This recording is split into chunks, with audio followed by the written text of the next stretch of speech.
major at Columbia University in college, so it's not surprising. But he essentially believes that the world needs a hegemonic leader, that it's the natural push of international politics is to do that, which is the very IR theory way to approach things.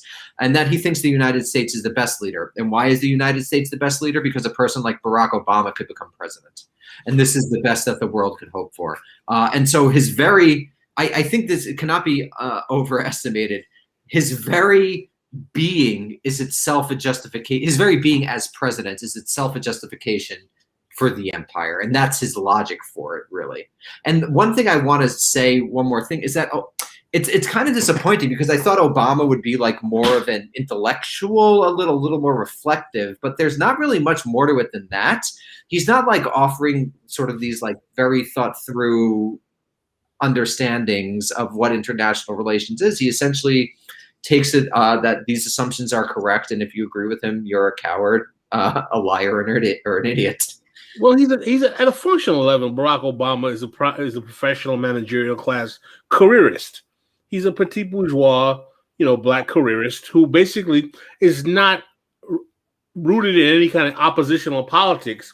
So his whole framing is going to be like, this is how the system works. This is how it's going to be. So I went to law school right across the river from Harvard, so I know how most of those folks tend to look at the world. And the reality of the fact is that the Obama project was something that was curated and manufactured early on, and that one of the things that Adolf Reed talks about very much so, and he's mentioned to me as well, is that Obama believes that the greatest gift to America that he gave America was himself. In other words, that he's profoundly narcissistic and he's overimpressed with himself in terms of the importance that he represents, and doesn't realize that basically he's just a manufactured tool who was put in a place to protect the transition of capital into the 21st century with a charade of racial kinship to the black struggle that he has no organic connection to, and pimping out civil rights legacies to validate a neoliberal project. Well, do you remember? Do you think I'm wrong? Do you remember when there was a lot of pushback from Cornel West? And I know this was when a lot of people started to throw Cornel West definitely under a bus.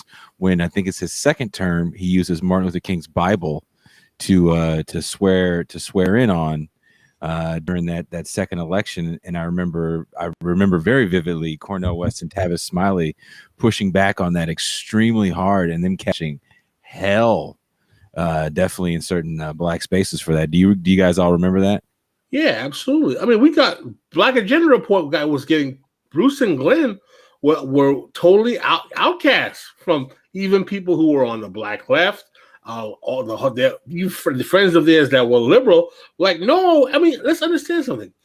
The notion that the first black president was Henry Louis Gates wrote an article, I think it was in Time Magazine, and I have a quote from the article in a piece I wrote, and it's in the Huffington Post, called The Politics of Redemption. I've mentioned that piece a lot, where he said that Obama will not only redeem African Americans, but he will redeem America from its 400-year legacy.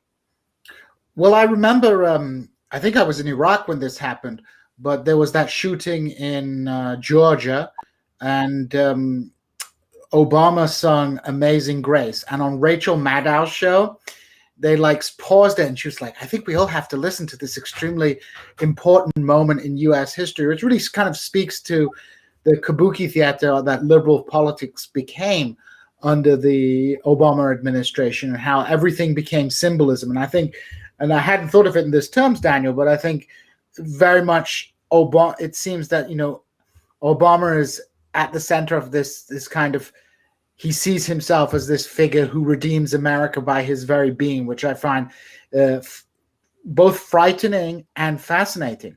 But one thing I wanted to ask you about particularly is, in what way did this kind of arrogance, and it does come off as, arrogance, there's no other way to put it, in what way did that shape his approach to global affairs in the post-Bush era?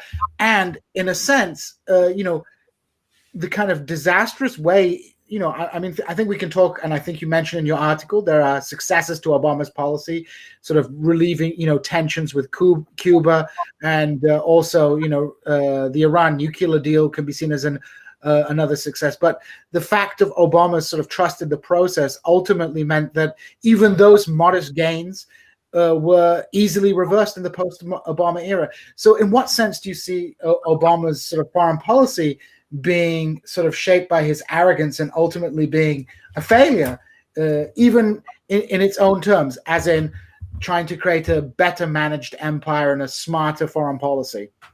Well, I think the existence of himself demonstrated to him that the empire was ultimately a good thing, because I think it's important to remember about Obama is that he's one of the few presidents after 1945. This is less true earlier, but after 1945 to like have genuine experience abroad.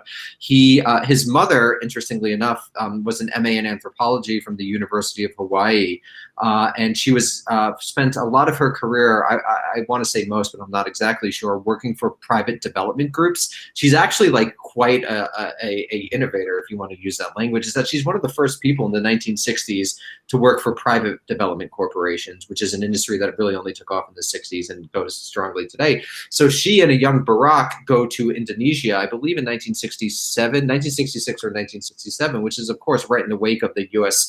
At least aided genocide, particularly in this instance of left-wing people, right? Of course, the Indonesian genocide of, I believe, 65, 66, gets going in 64. But anyway, so Obama is literally in a nation that experienced a genocide as a young person.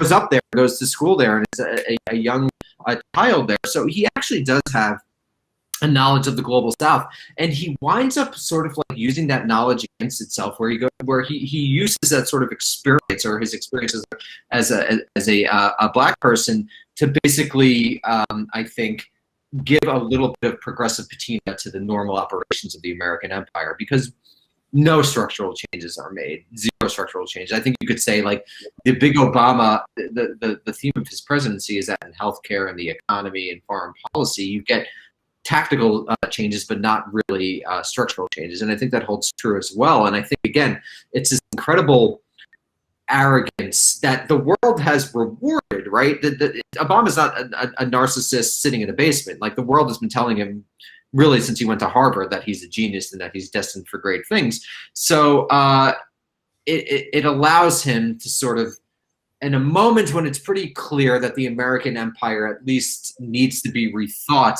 it allows him to not do that rethinking. Well, there's something very important also about that, and I'd like to really elaborate on the racial component in terms of his utility to the ruling class. Is that one of the most important things about Obama's presidency that is often neglected and rarely discussed, is how his racial narrative creates the perfect smokescreen for the militarization of Africa that transpires under his presidency, that if normally had occurred with a white president, probably would have caused some level of blowback or uproar in segments of the black community, particularly those who consider themselves Pan-Africanism. Many people forget that he sent American troops into 33 different African countries at one time. Even though AFRICOM started with Bush, it was only in its developmental stages, and it explodes under Obama's presidency. And he basically puts the American military footprint on the African continent much deeper than it had ever been before, pretty much in the history of the post-World War II era. So, to the larger point about the functionality and utility of Barack Obama basically being a president whose whole term, his whole cabinet, is picked by one of the worst offenders of the fraud of the 2008 crash, which is Citibank, being a complete acolyte of Robert Rubin, a man whose own policies caused the crash through deregulation, that we have to understand that this guy was basically a plant to keep the neoliberal project and carry it into the 21st century as a protection of the same financial services companies and industries that crashed the economy, and also use that racial narrative to create a smokescreen to give a kind of hope and change, my black president can play basketball type of joy, happy to American imperialism. To hear the rest of this show and more, you can find us at This Is Revolution Podcast, Apple Podcasts, Spotify, SoundCloud, Podbean, Pandora, and wherever else you get your podcasts. Also, you can find a new episode on the Zero Books YouTube channel every Wednesday. This is Revolution.